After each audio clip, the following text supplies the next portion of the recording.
Урматтуу менин мекендештерим, айланайындар. Мына Сапар Исаков менен Кубан Колматов камалганына 1 жыл 2 күн болду, 3 күн болду. Ага келип ошо 5-июнда айткан, экөө тең келип мага түштө келип айтты. Алмаз байке, бизди бүгүн камаган жатат деп. Мен айттым, күнөөңөр барбы? О күнөөбүз жок. Мен да айттым, күнөөңөр жок да кантип эле камасын дедим. Менден да кетти. Мен мынчалык булар айбан экенин билбептирмин. Жанымда 24 жыл жүргөн адамдын ушундай ичинин баары упулас экенин билбептирмин. Менин күнөө. Бирок мен катачылыктарымды өзүм дайыма аңдойм. Ошо күнөөсүз балдар түрмөдө отурганча мен жанымды берем ачык айтып.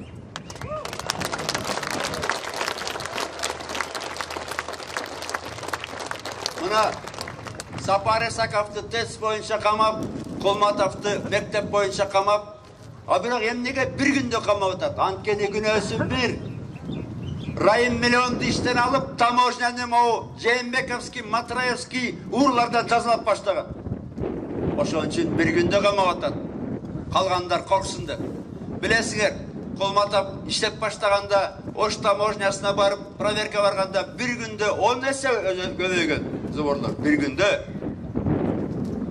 Жылдын аягына дополнительно бир 200 миллион доллар элдин казынасына түшөт деп Колматов айткан, Сапар Исаков экөөбүз. Анан кийин мына эмнеге Сооронбай мынчалык Райымдан коркуп атат? Анткени Райым анын көп былыгын билет да. Булар же Райымды да Икрамга окшотуп камаш керек, же өлтүрүш керек. Анткени Икрамды эмнеге камады? О черный касса 24 миллион доллар. Бу жердеги штабка келген. Икрам алкылуу келген да. Анан сүйлөп коебуз деп жөллө камап салды. Анын деле камалганы 1 жылга жакындап калды. Бир да следствие эксперимент жүрө элек. Жөллө отурат да мына. Бу колхоздун башкармасы мындай койдой эле тамдап, муну сойгуласа эмискен дегендей. Моуну камагыла деп камата берсе, биз коюп элек карап турган.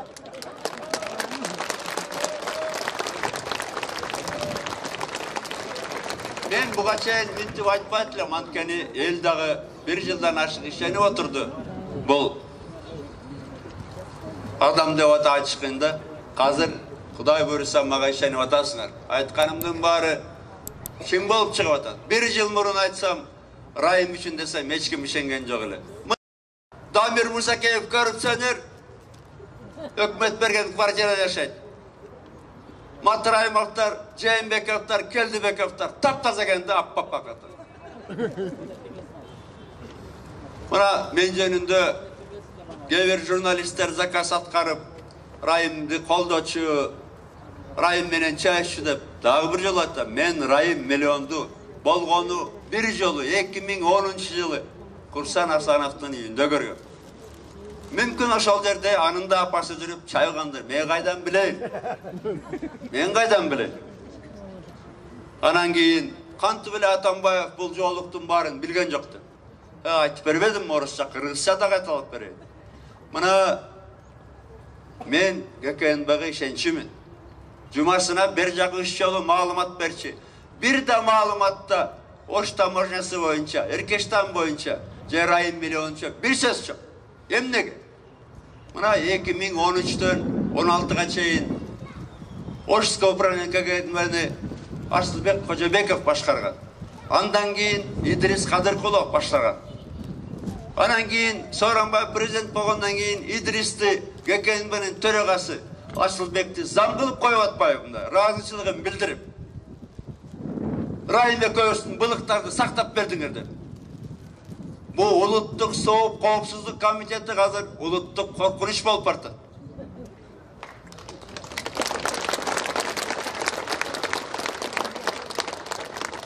Албетте, ал жерде иштегендердин көпчүлүгү таза офицерлер. Мына антитеррористический центр дегени бар. Внешняя разведка, контрразведка. Бирок жанагы АКС деген баланы тезирээк ал жактан алып чыкпасак, саясий сыск менен, саясий укугун токтоо менен иштегендерди ошол жактан алып чыкпасак, Бұл ченле бұлар мау Сооронбай елді бөліп жарып атса, қазір ұшы ұлттық қауіпсіздік комитеті жардам беріп атады. Бөліп жарғанға, шындықты айтқандардың оғызын жапқанға жардам беріп атады. Шақырып ал қорқытып. Аяғы жаман бітеді.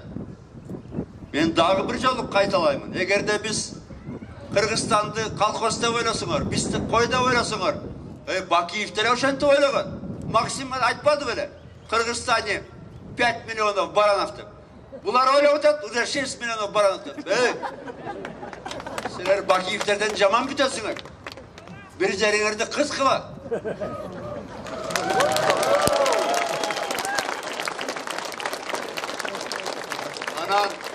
Мына мен іші бағанда Атамбаев, Сооронбайды іштетпей атады. Билікке жылынып атады. Мен билікті қаласам, қалып қалмақмын екінші минут. Мен чарчадым 6 жыл ішті. 10-шы жылда естесіңер. Светі жоқ, жолы жоқ, ақша жоқ, су жоқ. Мына зарплата мұғалімдікі 2000 болчу, милицияныкі 2000 болчу, врачтікі 2000 болчу. Пенсия деле ошондой болчу. Мен барын оңдоп кеттим. Армия жоқ болчу. Каримов соғыш баштайм деп коркутуп. Анан мындай да, мен ойым мындай болчу да, жаштар келип иштесин. Мына 30-тагы премьер-министр Исаков тап келген. Кээ министрлери 32-33-те болчу. Булар Кыргызстанды көтөрмөк да. Абу Сооронбай мага айткан, мен ушу акелик кылып эле жардам берип туралдым. Чындыгында мунун ойу бийлик менен акча экенди. Бийлик менен акча. Жакшылыкты унутсам Кудай урсун десең, Кудай урсун. Кудай урсун, Кудай бар. Анан кийин мына Атамбаев үйүнө жатпай сүйлөйбүн деп, анда ким сүйлөйт? Жанагы чимкириктер сүйлөйт. Албетте ал жакта 10 чактысы бар мына бисменин отурат. Калгандары чимкирикте эле салаңдап көгөрүп отурушат да коркуп. Мен мына айла жок чыгып атам. Анткени менин катамда болгон ушу Сооронбайга ишенгеним. Өз катамды өзүм оңдошум керек. Анан кийин бул Кыргыздын тарыхында деле бар да, билесиңер. Мына Жолойханды алып келгенде жаштар күрөшкө чыккандан коркуп кошо аксакал чыккан. Мен да аксакал болсом, айла жок чыгып атам мына ачык айтсам.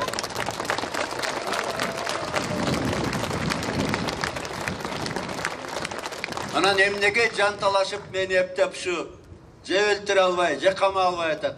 Атамбаев сүйлөбөй калса, калгандардын баары койго окшоп туруп берет деп ойлоп атат да, жаман ойлор. Ошондуктан мына ушактарды таратып атат кайрадан. Дачасудагы самолетто Атамбаевдин бирдемеси болгондо. Бүт кал.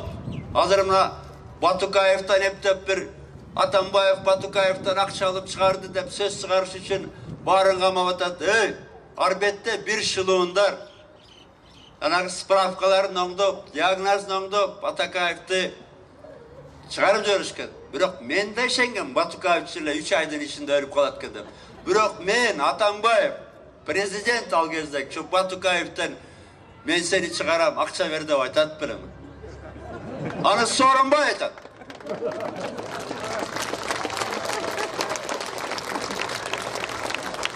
Анан сөзүмдү аягында, урматтуу менин туугандарым.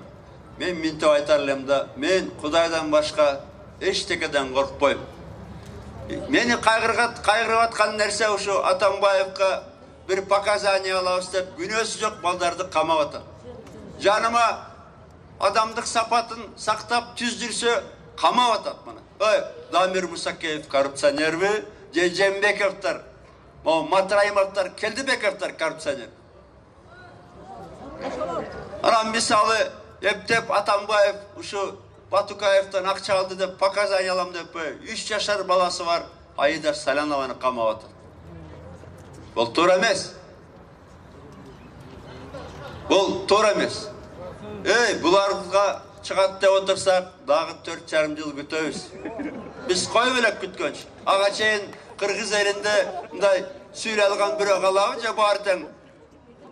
Биз колхоздун койлору эмеспиz. Кыргызстан колхоз эмес, же Кара Суу базары эмес. Бу Кыргызстан.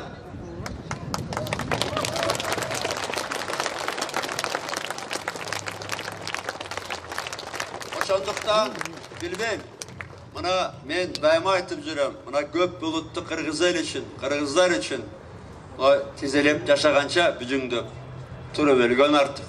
Туруп өлгөн артык. Ошондуктан мына азыркы Сооронбай Жээнбеков мен муну легитимдүү президент деп эсептебейм. Анткени могу шайлоого кеткен акчалардын документтери чыкты. Айтып берсин кимден алды. Сен коррупция менен күрөшөсүңбү? Же ошо 30 миллион доллар акчаларды бергендерге иштеп бересиң мүнөттү? Иштеп бересиң, көрүп атабыз. Тойлотуп, мен Атамбаев президент кезинде жашынып жүргөндөр азыр Кыргызстанды башкарып атат. Парламенттин төрагасы баш болуп, бүжүңдө бошакта жүрүшөт, баштыктарын көтөрүп.